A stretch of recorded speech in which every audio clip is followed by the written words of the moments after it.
As the field of disability studies begins to solidify its disciplinary status, the question of the essence of disabled identity once again asserts itself.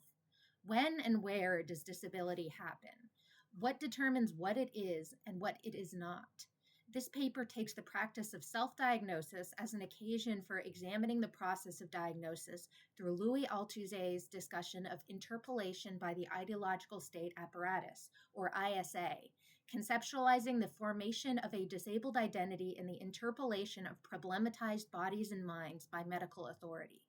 The interpolated individual ascends to the Hale psychologically by revising their internal self-concept to reflect the problematization of their body or mind, and socially by entering into a defined set of social relations, i.e. treatment.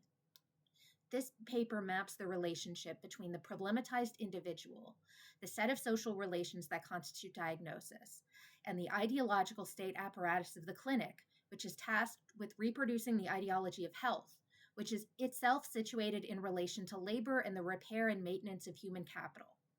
If, then, disability can be understood as a form of subjectivity, a manner of being, that is administered by medical authority, can self-diagnosis fulfill the interpolating function in the same way that professional diagnosis does? Self-diagnosis is a self-interpolation or a self-problematization, which rather than evincing a liberatory freedom from the authority of the medical establishment, displaces the responsibility of monitoring, evaluating, and problematizing one's health onto oneself. The ideological reproduction of health and the use of this ideology to interrogate one's own body and mind is a process that unfolds alongside other forms of neoliberal responsibilization, wherein the retreat of the state from the domain of the social births a wide range of tactics for the care of the self. In disability studies, a key question, perhaps the key question, is that of the constitution of disabled identity. What makes someone disabled? To answer this question without retreating to gross determinism, i.e., ceding medical or legal definitions that are motivated by political or practical concerns instead of critical rigor, or flabby universalism that robs the term of any usefulness whatsoever by indicating that, since all humans possess imperfect bodies and minds, all are in fact disabled, is no easy prospect. An emerging question is that of self-diagnosis. Proponents of self-diagnosis appeal to difficulties individuals may face in obtaining a diagnosis, including cost barriers, lack of insurance, gender and racial bias in the medical system, and the intimate knowledge individuals possess of their own bodies and psyches. Opponents of self-diagnosis cite the confirmation bias that may affect individuals entering into the self-diagnosis process, as well as the inadequacy of information available online when compared to the information possessed by medical assessors, who are frequently subject matter experts. The objection to self-diagnosis put forward in this discussion is not constituted along these specific lines. Instead, I argue for the importance of understanding disability as a social identity, not a matter of one's understanding of oneself. Further, I will draw on the work of Louis Althusser to postulate a disabled identity as formed by the interpolation of the disabled individual by medical authority. I argue that self-interpolation cannot perform the same function as an external hailing of the disabled individual as deficient vis-a-vis a non-disabled norm. This essay argues that the stretching of the category of disability to understand self-diagnosis would effectively undercut the term's ability to engage in grounded criticism of the social character of disabled identity.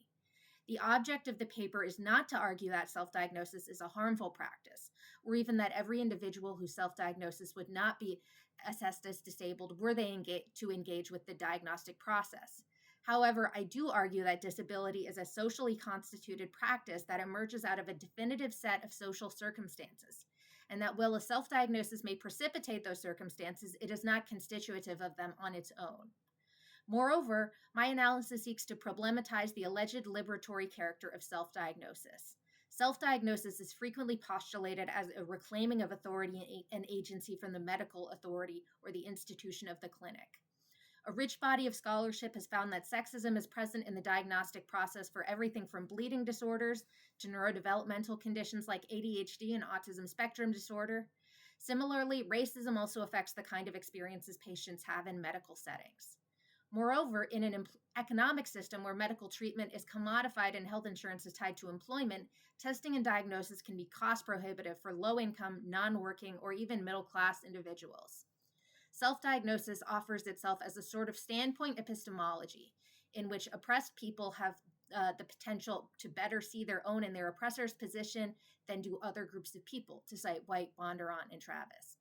Disabled people, especially those coming from marginalized communities who have reason to mistrust the medical system, can be potentially better trusted to determine whether or not they have a certain condition than an impersonal, potentially biased medical establishment. Individuals know their own experiences best and should not have to be validated by an external authority in their assessment of their functioning.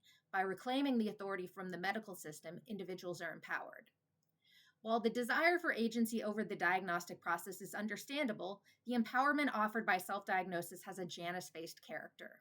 In claiming and occupying the privileged position of the clinic, one also accepts their role as a privileged relay point in the reproduction of the ideology of health. The role of the clinician, the role that is usurped by the individual through the pursuit of self-diagnosis as an alternative to professional diagnosis, is first to separate the healthy from the unhealthy, then to engage the unwell in a normalizing process, treatment. Diagnosis is not an end in and of itself, but an event that points the way toward a defined set of social relations that tends toward the restoration of health. By taking the role of the clinician, the individual self-problematizes and perhaps self-rehabilitates. Through the borrowed gimlet eye of the clinician, the individual turns the medicalizing gaze on themselves in a clinical rehearsing of Michel Foucault's famous discussion of panopticism. Quote, "What is now imposed on penal justice as its point of application, its useful object, will no longer be the body of the guilty man set up against the body of the kind, nor will it be the juridical subject of an ideal contact. It will be the disciplinary individual." End quote. Like the prisoner who, unsure whether or not he is being surveilled, must always act as if he is being watched, the ideology of health has become so pervasive throughout society that individuals no longer need an external source to interpolate their bodies and minds as problematic. They are more than willing to fulfill that function themselves. Self-diagnosis, reinterpreted as a kind of confession in which the individual scrutinizes themselves and labels their feelings, becomes not a liberation from the disciplining power of the clinic, but a reinstantiation of its logics on the level of the individual psyche, as opposed to a set of social relations. In this reading, self-diagnosis constitutes an emancipatory sheen on another instance of the responsibilizing bent of neoliberal capitalism, once again displacing onto the individual what was once a service provided for them.